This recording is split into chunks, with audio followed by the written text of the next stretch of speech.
Happy 2024 New Year. Students call me Lama Linda, and I lead a Sangha, a Vajrayana Buddhist Sangha in Toronto called Awaken in Toronto. This video today is talking about the fourth turning of the Wheel of Dharma. And in order to tell you about the fourth turning, I have to tell you about the first three. And these are questions that many students ask because they don't really have a clear understanding of the various kinds of Buddhism and how everything fits together. And it's really important to this being that people know where the practices fall. And if you don't know who to ask, well, hopefully this video here today will tell you a little bit more about the various kinds of Buddhism, and we'll end off with the fourth turning. So the first turning of the Wheel of Dharma was really the teachings of the Buddha, the original Buddha 2,500 years ago. His teachings, his words, his sutras, not written down, but remembered as best as they could. And this style of Buddhism is called Theravada Buddhism. It's the oldest. Sometimes it's called Hinayana, which is the smaller, but really it's the simpler or the more basic style of Buddhism. It was practiced in India, still practiced in Burma and Thailand, Bangladesh, and it's really practiced mostly in monasteries.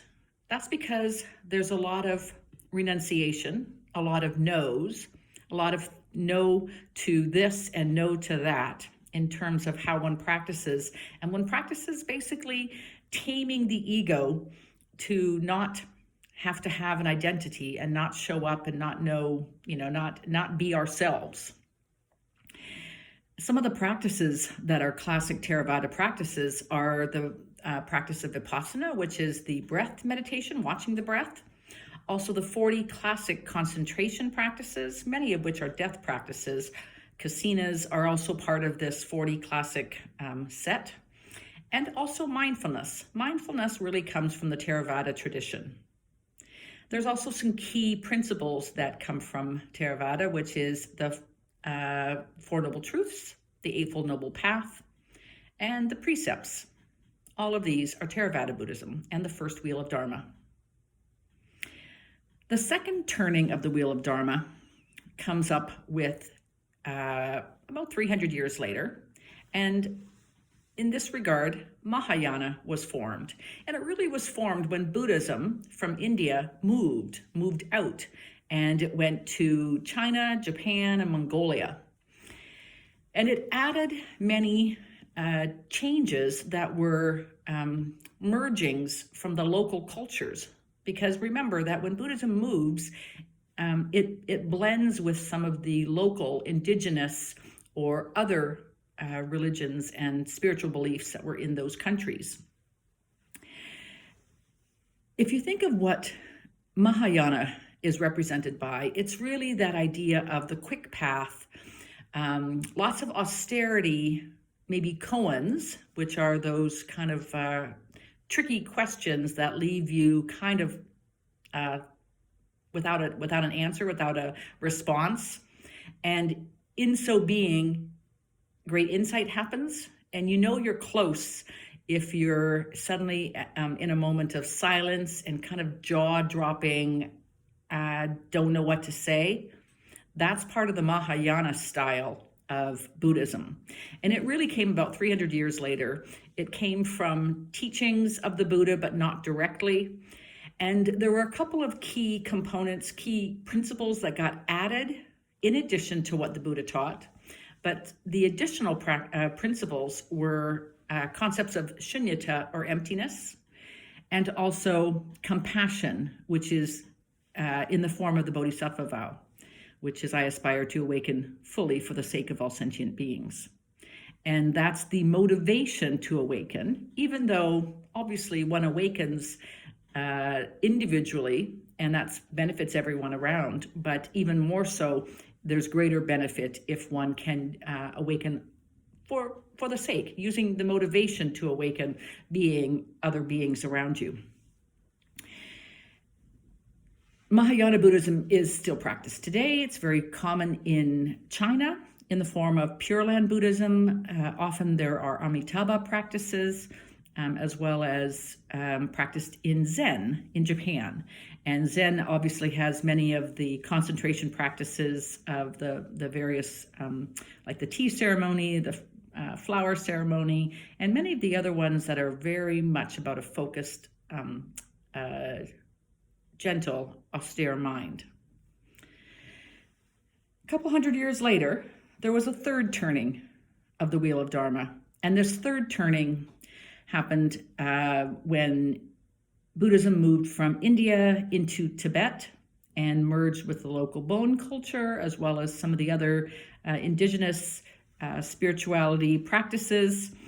In particular, there were local practices involving archetypes and what's known as the Sambhogakaya, and it's the energy practices of deities and archetypes that one uses as a way of loosening one's connection to the ego. So in order to engage in these Vajrayana practices, also known as Tantra practices, one must have a teacher. So a strong relationship between a teacher and a student is mandatory in Vajrayana Buddhism. There's a formal practice where one asks a teacher 3 times to be their student. This is what students of mine do. And this is, these secret practices then share the energy of a teacher.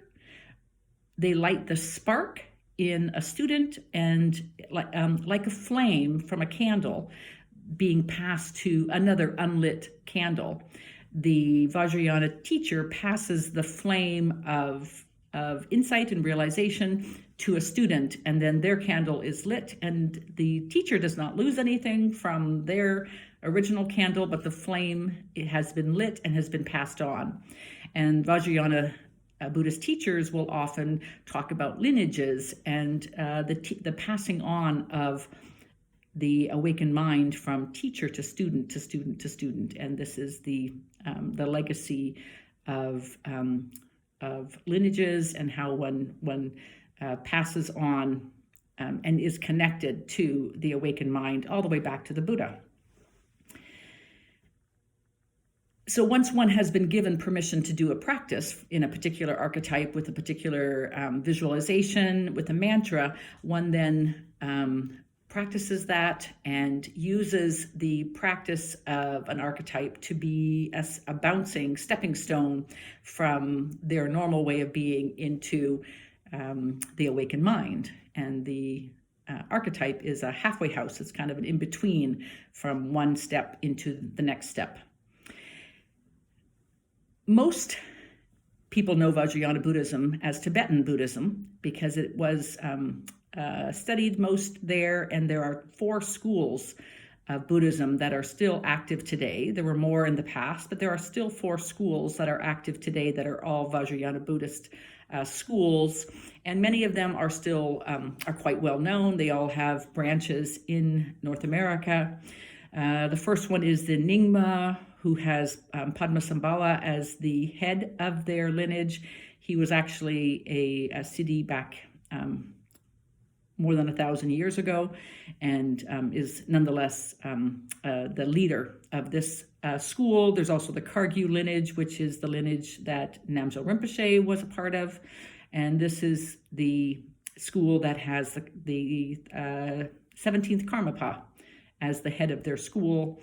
There's also the Sakya lineage, which has Sakya Trinzen at the head of their lineage.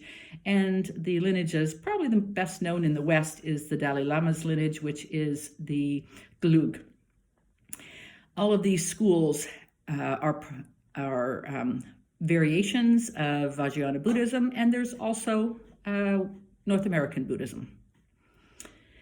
So there are lots of ways to use the Vajrayana as it's normally taught to awaken, and to awaken in this lifetime. And it's thought to be the fast path to awakening.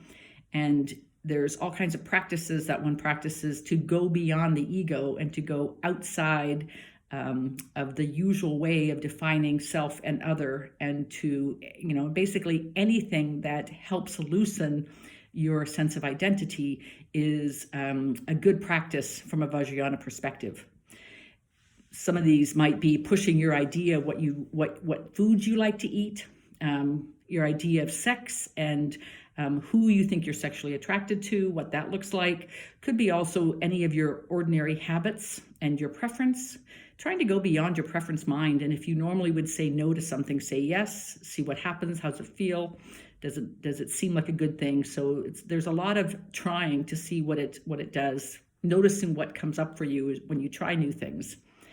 My teacher Capel teaches the challenges as one way to get outside of your comfort zone, get uncomfortable with being comfortable. No, get comfortable with being uncomfortable. I think it's that way. And you're encouraged to practice challenges that are weekly challenges to your habits. Maybe the way you drink your coffee, the way you the time you wake up in the morning. You're also encouraged to challenge your monthly habits.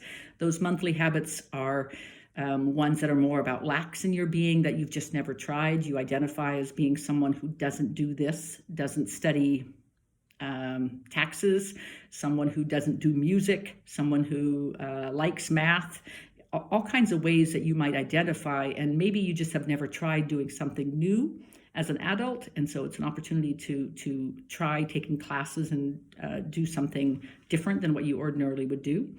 And the third level of challenge is the yearly challenge, and the challenges are, a yearly challenge might be one that really scares you. Great fear to you, but to someone else is no big deal.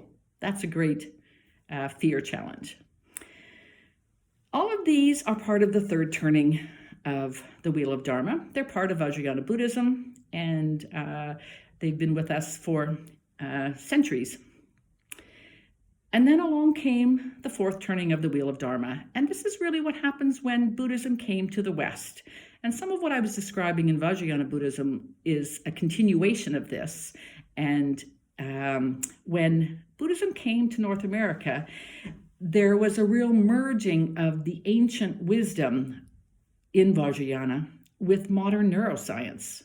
And the Dalai Lama has really embraced this as an example where he really promotes brain research that, proves how meditation is real, awakening changes the mind on a physiological level. And there's lots of ways that neuroscience is able to actually measure and demonstrate much of what Buddhism has been saying for thousands and thousands of years. And yet now we have evidence, and there's ways of blending between medical science and Buddhism to come together and work on the same page.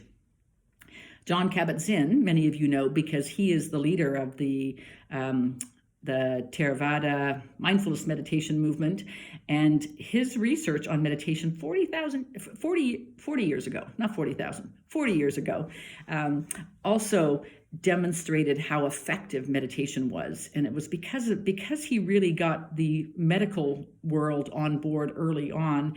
It was partly what made Western Buddhism take off. It was a great help in many ways, particularly at the beginning. There are other ways that are exemplified in the fourth turning of the Wheel of Dharma. And another really important one is the idea of trauma-informed Dharma. And this one's really near and dear to my own heart. And it is this idea that trauma is an ordinary body, speech, and mind reaction to an event or events in the modern materialistic world that reinforces our disconnection, our spiritual crisis from our Buddha nature. And the question is, how can we reconnect? How can we reconnect with our natural Buddha nature? And trauma-informed Dharma, it uses an understanding of what trauma does to the body, and particularly it does this through polyvagal theory. So the polyvagal theory is something that many of us as therapists have known for many, many years, but now there's finally research that describes how the polyvagal nerve holds us back from experiencing the wholeness of Buddha nature. And this, the polyvagal nerve is essentially the part of the nervous system that connects the head or the brain with the heart and lungs and the stomach or gut. And we see this, we've been seeing this for years, for decades, We've been seeing that when someone has experienced a trauma, they have symptoms in 3 primary areas. They're not random, they're not arbitrary, they're not different person by person, but almost all traumas have impact on a person's being, on a person's body in particular. And the parts of the body that are impacted are the head and the brain in the form of like migraines and headaches. It's also the heart and the lungs, and this is in the form of chest pain or panic attacks. And they often mimic each other, and it's hard to know what's real and what's trauma. But this is the polyvagal nerve stimulation. And the stomach gut often leads to feelings of nausea, maybe some gastrointestinal issues. There's so many these days of colitis and irritable bowel syndrome, and a lot of the sensations in the stomach area are all trauma impacted. Now, not every time, be clear, but many of while it's not fair to say that all issues with these 3 areas are trauma related. It is true that when trauma has an impact on the body, it almost always goes to one of these 3 areas. Most meditation teachers are untrained and they don't understand trauma-informed Dharma. And unfortunately, it's common for teachers, spiritual teachers, to actually traumatize their students further by pressing them without understanding what's coming up, by explaining what happens on the meditation cushion as a spiritual crisis, but missing the trauma part of it. So even though they have good intentions, they may actually make things worse, not better, if they aren't coming at it from a trauma-informed lens. Meditation practices also really elicit a lot of dysregulation just as part of the meditation practices. And in particular, they might elicit fear states for someone. A fear state where a practitioner is no longer in the here and now. They're no longer present. They're no longer to be regulated enough to benefit from the meditation practice. It's common for meditation practices to literally take someone out of their window of tolerance. And when they are out, the meditation is probably not a good idea. It's probably not useful. It's probably not helpful. And one needs a trauma-informed lens to be able to recognize when this is happening and to invite that individual back into their window of tolerance, and at that point to be able to continue with the meditation practice. There's more about trauma-informed Dharma on a separate video, and if you're interested, you may want to look that one up. There's another branch of this 4th turning of the wheel, which includes a reaction to climate change.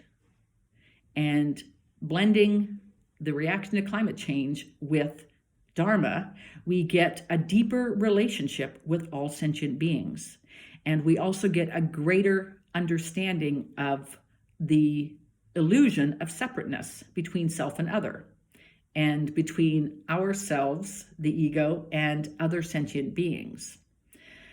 Ego Dharma is the practice of using our bodhisattva vow to consider the needs of sentient beings and combining these together to do eco-sattva work, where we rethink the precepts from a position of imagining how to protect the needs of all sentient beings, the love, the protection, not just for humans, but actually all sentient beings. This being teaches in Canada with these influences of the 4th turning of the wheel of Dharma. It's inevitable in some ways after training as a psychotherapist and working as a psychotherapist for many years, that combining psychotherapy with Vajrayana Buddhist teachings, they would combine in this form of being a 4th turning of the wheel, and these various components would be added. And so much of the work that was taught as a Buddhist teacher through Namgyal Rinpoche, and then later through Capel, also known as Doug Duncan, They both teach a lot of this fourth turning of the wheel of Dharma, both being Westerners, both being from Canada. But this being's passion is really to advance this even further, to continue this work, and to see how the fourth wheel of Dharma really does inform how to create greater healing and greater potentials for awakening in this lifetime. She teaches trauma-informed Dharma and has led retreats, integrating meditation practices with EMDR, which is a psychotherapy practice, which is the eye movement desensitization and reprocessing. And she also teaches more recently with internal family systems, IFS, as it's known, and combines these together in a unique blending of East and West, fourth wheel turning. So there are retreats coming up in 2024 that I hope you'll join me with. And the first retreat is a retreat in Costa Rica, which is a retreat on the conditioning and influences of the womb and birth experience. This is a truly revolutionary idea taught by Namgyal Rinpoche as well as Kapel. And there's a book as well as a teaching, and it looks at the various forms of conditioning and the possibility of releasing the limits formed by the birth experience. There's another retreat which is which combines internal family systems, the IFS, with anger, the poison of anger, as well as meditation practices. And these all combine in a way to release, let go of anger, and turn to love. And finally, there's a third retreat on eco-sattva and the work of ecotherapy and vision questing, and combining this with nature meditation at the Dharma Center of Canada. All of these retreats can be registered for, and you can find out more information. You can find out information on the Awaken in Toronto meetup page. You can also find out more information on my personal website, lindahostetler.com. And I look forward to further explorations of the fourth wheel of turning, believing that there is so much to be learned by listening and combining the ancient wisdom of Vajrayana Buddhism with many of these modern versions of exploration, whether it be neuroscience, psychotherapy, or ecotherapy. I hope to see you in 2024. Be well.